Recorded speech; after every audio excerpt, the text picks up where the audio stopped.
السلام عليكم، أهلا بيكم في مطبخي، المكان بتحولي فيه أبسط المكونات لأروع الأكلات بخطوات سهلة وبسيطة. نتيجة مضمونة بإذن الله. لو تحبي الأكل الحلو وصفات اللي تنجح معاكي من أول مرة فأنتوا في المكان الصح.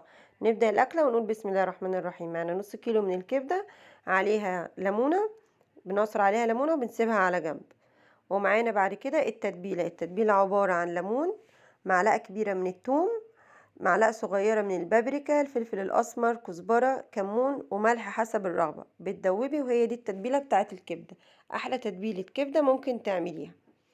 ومعانا طاسة على النار بننزل بيها من الزيت، وبعدين اللي اللي بتيجي أو الدهن اللي بيجي مع الكبدة بتقطعيه وبتحطيه مع الزيت، بيسلي الدهن بتاعه بيدي طعم مع الكبدة.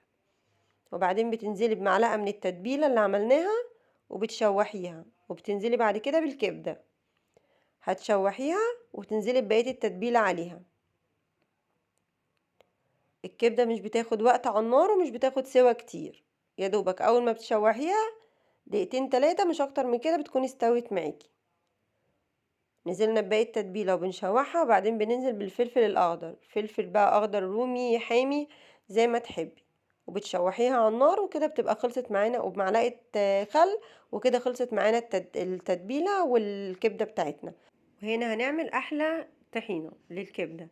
بتجيبي الطحينة وتبتدي تفككيها بالمية سخنة واحدة واحدة لغاية ما تظبط معاكي القوام اللي انت عايزاه، بشوية ليمون ومعلقتين من الخل، ملح وكمون، بيبقى معاكي احلى طحينة ممكن تعمليها للكبدة. وهنا وصفتنا بتكون خلصت. لو وصلتي معايا لغاية هنا متنسيش الشير والاشتراك في القناة واللايك الجميل بتاعك، وربنا يحسن ما بين ايديكم. مع السلامة.